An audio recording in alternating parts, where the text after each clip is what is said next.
to the Western Journal. My name is Michael Austin, and I'm a reporter with the Western Journal, and today I'm joined by Kali Fontanilla, a former California high school English teacher.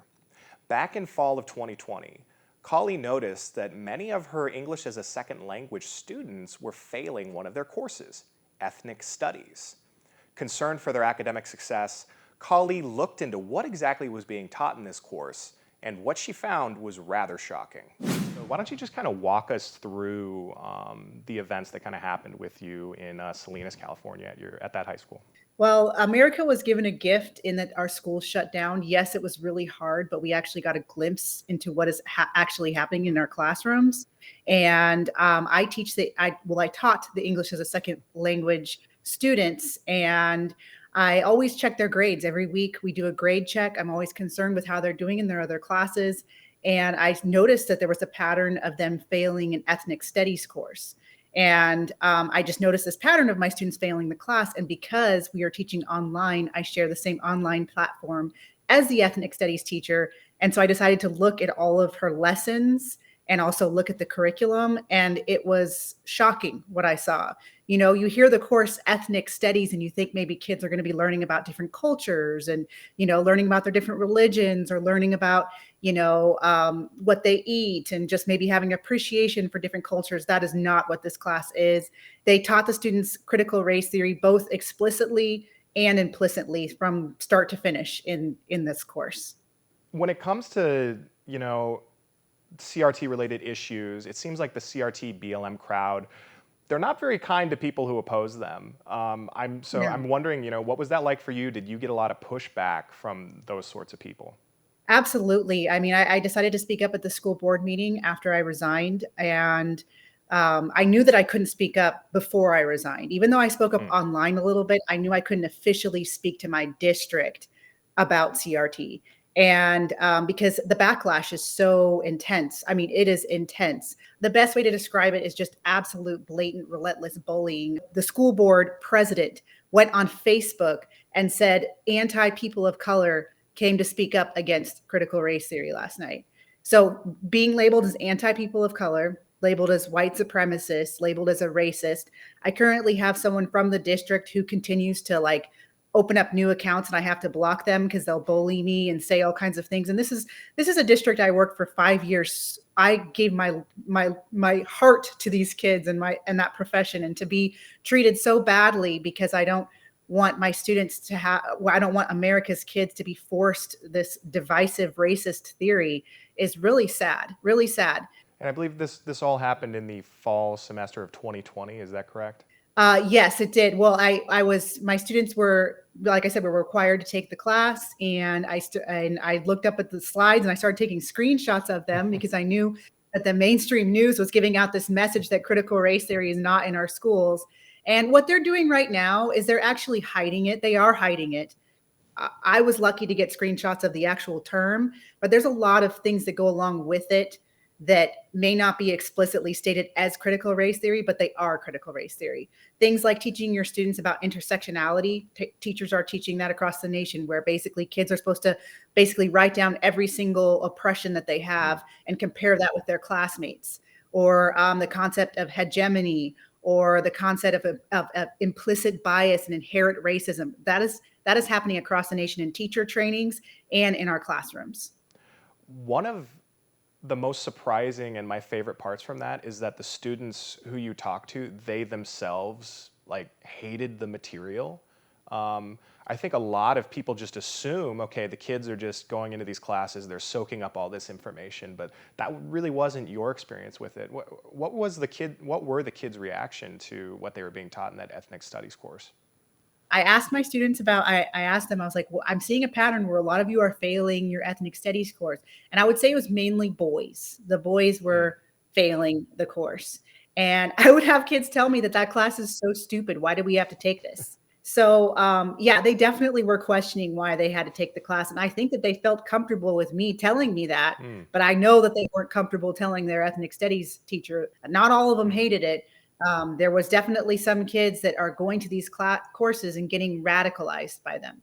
It seems like at your school, from what you've said, there was a lot more going on than just that ethnic studies course. You've also talked about some gifts you received from the school just for being Black. Can you speak to that a little bit? Yes, I actually received a email from my district superintendent that said that they are assembling together a group of Black teachers and parents to see how they can better serve their Black teachers. And first, for me, that already is a red flag because I don't want to be treated differently because of the color of my skin. And then he also stated that that same group has assembled a gift for all of the Black teachers. It was only for the Black teachers, and this was in response to the George Floyd tragedy. And so already major red flags. And I go and pick up the gift, and it has a Black Educators Matter mask in it, had an I Love Being Black pin in it, I Love Being Black sticker. It had a letter that said, I'm greeting the God in you is greeting the God in me, and the ancient African greeting of Otep. I mean, it was just this ridiculously pandering, I would say idolatrous gift where, I'm supposed to show off my skin color, I guess, to my students. I don't want to be honored for my skin color in my position. I would rather be honored for my merit as a teacher.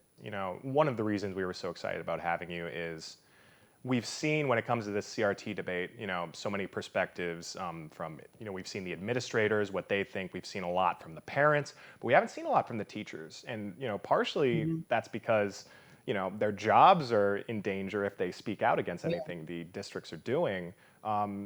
Did you have a sense that any other teachers that you worked with were kind of opposed to what was going on? Absolutely. I actually have a few teachers that still stay in contact with me through private message. I would never give their names because, especially if you don't have the right skin color, your job is in danger. In fact, in my community, they fired a Latino police officer for saying a derogatory mark against Black Lives Matter online. You cannot speak up about it if you don't have the right skin color, especially in a teacher environment. We have teachers in our site that are admitted Marxists. They'll say it out loud. We have teachers that have Che Guevara flags in their classroom at my district. But, you dare speak against Black Lives Matter, you are blacklisted, basically. For parents, for teachers that are looking to push back against a lot of this stuff, what would your advice be? Well, I did write a 25-page guide against critical race theory that they can access at the Blexit website. If you're familiar with Candace Owens, she has an organization called Blexit, and they actually asked me to write a guide. One really big, good thing that you can do in your state is fight for academic transparency. So what that means is that lessons need to be posted online for parents to see what is being taught to your child. But I think the best option is to pull your child from public schools and search for an alternative. And I'm actually opening my own school. It's going to be an online K through 12 fully accredited school called Exodus Institute. Yeah, and my next question was going to be about Exodus Institute. So you left California, you went to the great state of Florida, which is thriving right now, and you opened the Exodus Institute. So tell us a little bit about that. Sure. My husband and I, he's also an educator, and we are just really fed up with what's going on, with what we're seeing. And, I love what I did, but I realize that it's not making the impact that I should, or at least with the gift that God gave me. So he's really put it on our heart to open up our own school. It's going to be online, fully accredited, K through 12. But what's most exciting about our school is that we're going to offer a full program, but then we're also going to offer a supplemental program. So if you can't pull your kid from a public school, or let's say you already have a program for your kid, or let's say your kid's in a private school and they're kind of getting some of this woke nonsense, well, they can come to Exodus and get lessons that undo that and not do our full program, but just do lessons that are on demand that maybe address critical race theory, but look at it in a way that's more correct than what they're getting in their schools. Do you think the way forward is more school choice and more just, independent schooling like this? Absolutely. We have to remind ourselves that free is not free with the government. So again, the academic transparency, school choice is also great. School choice is, for parents that don't know what that is, that means that you can take the funds that you are paying to the government and apply those funds to any school that you want your child to go to. And, parents have the right to be able to choose which school their child goes to. And I think that's something that is so important because it's 7, 8 hours a day that they're spending, more so sometimes more time than with their own family.